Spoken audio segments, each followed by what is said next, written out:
طيب خلينا متفقين ان المشكله مش في الجيم اللي اشتراكه 10000 جنيه اللي انت مش عارف تجيب الاشتراك منين اصلا، ولا حتى في ال 150 جرام بروتين اللي انت بتدخل منهم 30 بالعافيه وحاسب البروتين اللي في البالانس والرز البسمتي، يعني انت حالتك صعبه. يؤسفني اقول لك ان المشكله فيك انت.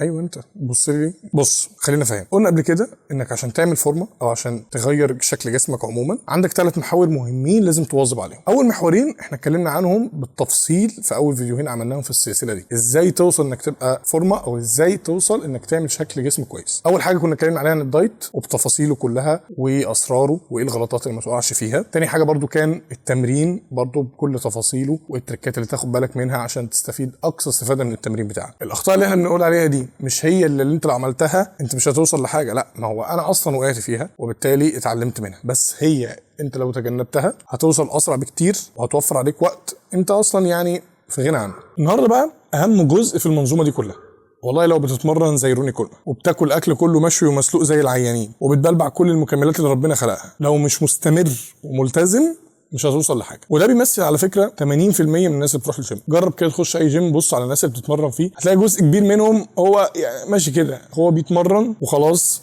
بياكل اي حاجه، في اكل بياكل مفيش مش مشكله، المهم ان احنا بنتمرن. بنام على ما يعني زي ما ربنا يفرجها كده، كل ما الاقي وقت اقوم مريح شويه. طيب هل الناس دي غلط؟ طبعا غلط، احنا مش هنقول ان هم صح، بس هل مثلا هم كده مش هيعملوا عضلات او مش هيتطوروا؟ لا، هيتطوروا بس بنسبه ضئيله جدا او بنسبه قليله، وبالتالي دي اصلا بتقلل فرصك في ان انت تكمل، لان انت في الاول محتاج تشوف نتائج سريعه، محتاج تشوف اثر على نفسك بجد عشان يديك دفعه ويديك معنويات ان انت تقدر تكمل وما تزهقش. فلو انت مش عايز تبقى من ال 80% دول وعايز تبقى من ال 20% اللي مركزين وبيوصلوا لهدفهم بسرعه وبيعملوا نتيجه سريعه، في كام نقطه مهمه جدا تاخد بالك منها عشان تستمر. رقم 1، ما تستناش حاجه عشان تبدا. القاعده دي بص عموما في حياتك كلها، مش في الجيم بس، في اي حاجه عموما، ما تستناش توصل لنقطه معينه عشان تبدا في حاجه. مشكلتك ان انت بتبص على شخص في نفس الحاجه دي عند نقطه ملهاش علاقه خالص بالنقطه اللي انت فيها دلوقتي او اللي انت هتبداها. هو ممكن مثلا يكون في الخطوه ال1000 او ال1500 بتاعته وانت لسه في الخطوه الاولى، فانت شايف ان هو وصل لحاجه كويسه جدا، انت مش شايف طبعا ال1500 خطوه اللي قبل كده، فمتخيل ان الحاجه دي انا خلاص، انا لو ما عنديش الادوات اللي عنده، ما عنديش المكملات، ما عنديش الجيم النظيف اللي عنده، ما عنديش اللبس التمرين اللي بيديله راحه وبيديله معنويات عاليه في التمرين، انا مش هعرف اوصل اللي هو بيوصل. لا، هو اصلا عمل الفورمه دي قبل ما يوصل للحاجات دي اساسا. يعني هو بدا زي ما كلنا بدانا، او اي حد بدا الجيم، اسال اي حد بدا الموضوع الجيم ده عموما، قول له انت بدات كان معاك ايه، يقول لك انا كنت بروح الجيم وباجي اكل اللي موجود في البيت وخلاص. واحده واحده الدنيا بتتيسر وبتستمر. انا عن نفسي واحد كنت يعني انا اصلا لما بدات كنت في الجامعه، اصلا يعني يا دوبك اصلا كنت بعرف اجيب اشتراك الجيم، وابويا اصلا ما كانش مقتنع بالنقطه دي. فواحده واحده بدات اتعلم وبدات اكل ازاي. الاول ازاي اكل اصلا قبل ما افكر في المكملات، ازاي اكل صح وازاي ادخل اصلا اكل صح. بعد ما ادخل اكل وادخل كميه كويسه وكميه مناسبه ومش عارف بقى اكمل احتياجي بعد كده، خلاص ممكن ابدا بقى اشوف المكملات ايه اولى مكمل، ايه اجيب ايه قبل ايه. كل الحاجات دي انت بتتعلمها مع الوقت، بس انا بحاول قد ما اقدر اقولها لك عشان اوفر عليك الوقت ده كله وتوصل بسرعه وما تقعدش الفتره اللي انا قعدتها. انت مش محتاج كل ده عشان تغير جسمك خالص. رقم 2، النقطه دي انا بشوفها مهمه جدا، خصوصا لو انت شخص مبتدئ، وهقول لك ليه خصوصا لو انت شخص مبتدئ. ان الجيم لازم يكون قريب منك، مش قريب منك انت شخصيا، يعني قريب من بيتك، قريب من الشغل. المهم ان هو يكون سهل الوصول ليه، مش محتاج ان انت تنط 4 ليفلات وتضرب وحشين عشان توصل للجيم. خلي الموضوع سهل وبسيط، لان انت في الاول ما عندكش اصلا حاجه تحفزك، انت عندك بس لو حماس البدايات اللي هو بيطفي بعد 5 ايام، ده مالناش دعوه بيه، مش هنحسبه. انت ما عندكش اصلا حاجه تخليك تشجعك انك تستمر. انت مش شايف، انت كلها احلام، شايف نفسك كنت عامل فورمه وواقف على الشط ومش عارف ايه والكلام ده كله، وشكلك حلو في الهدوم بس، لكن دي احلام في دماغك، مش شايف حاجه على ارض الواقع. فعلى ما تشوف حاجه على ارض الواقع لازم تسهل الموضوع لنفسك جدا. زي ما قلت لك الجيم لازم يكون سهل انك توصل له في اي وقت وفي اي وقت من الشهر وفي اي جو. الدنيا بقى بتمطر، بتتلج، في عاصفه، الدنيا طربقت على بعضها، سهل ان انا اوصل للجيم. وانس ان انت عملت فورمه ووصلت النتيجه بجد، انت هتعمل كل اللي تقدر عليه عشان تعرف تحافظ على اللي انت عملته ده. ان شاء الله لو الجيم في المريخ هتروح مفيش مشكله، ممكن تبقى قاعد في خطوبتك وتسيب الخطوبه وتروح تتمرن عشان برضه تحافظ على النتيجه اللي انت تعبت فيها. فدي بعد كده مش مشكله يعني. بعد كده بقى الجيم فين دي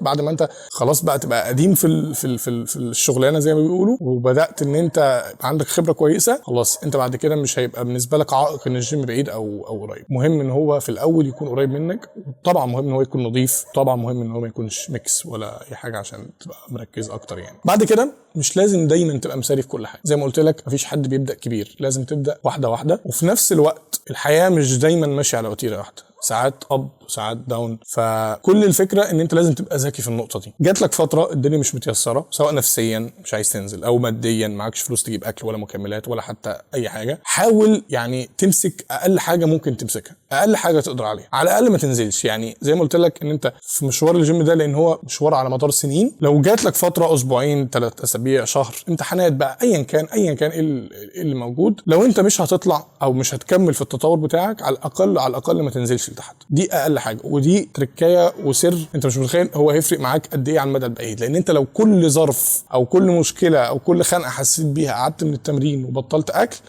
انت كل ما هتعلى هتنزل، كل ما هتعلى هتفضل انت في حته واحده واقف. لكن انت بتعلى، جات لك فتره دروب الدنيا مش احسن حاجه، انت واقف على الاقل بتمرن وباكل اللي بقدر عليه وخلاص، جسمك هيفضل كويس وهيفضل واقف مكانه. بعد كده لما الدنيا تتيسر وتتحسن والدنيا تظبط اكتر، تبدا ترجع تكمل في البروسيس بتاعتك زي ما انت كنت ماشي. والنقطه دي تودينا للنقطه اللي بعدها، وهي انك لازم تهتم بالتفاصيل الصغيره. اتكلمت عن الموضوع ده قبل كده. التفاصيل الصغيره بتتمثل في 3 حاجات او 4 حاجات تقريبا: الشغل والسفر والعزومات. يعني دول اهم 3 حاجات. ايه الشغل وايه السفر وايه العزومات؟ الشغل ان اولا الشغل ده حاجه يوميه بتتعمل كل يوم وبتقضي فيها تقريبا نص يومك، فانت ما عرفتش تظبط اكلك اثناء فتره الشغل، ان انت تاكل اكل كويس لو انت وتاخد طبعا تكمل وجباتك تكمل سعراتك، مش هتعرف تكملها باقي اليوم. افتكر مره كنت بدي لحد دايت بلان فبيقول لي بص يا كوتش، اهم حاجه انا ما اخدش اكل معايا الشغل.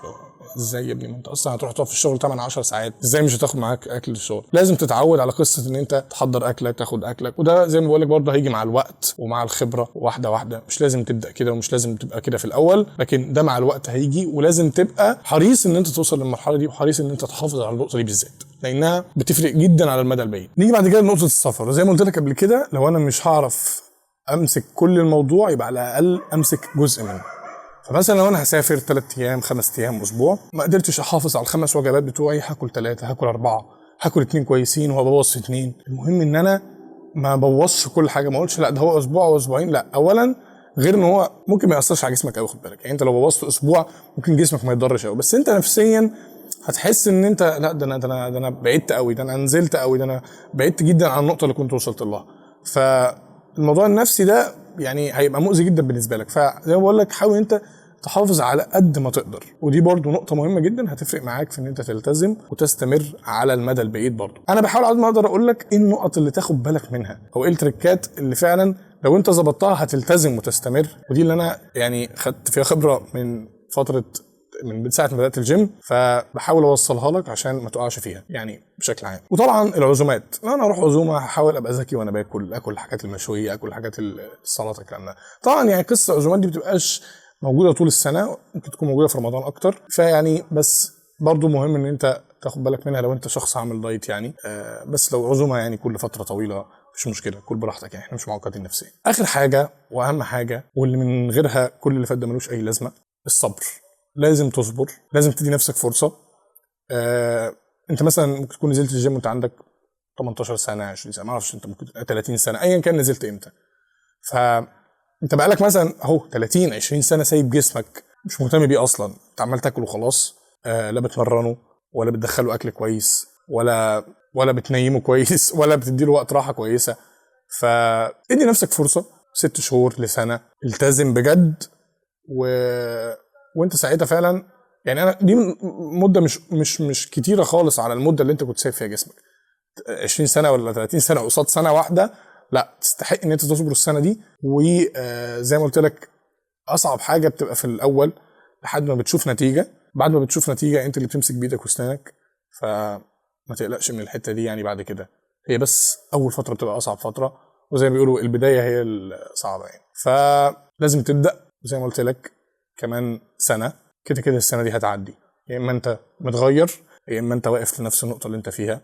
فابدا، ومستني اشوفك عامل فورمه قويه ان شاء الله. وبس كده، سلام.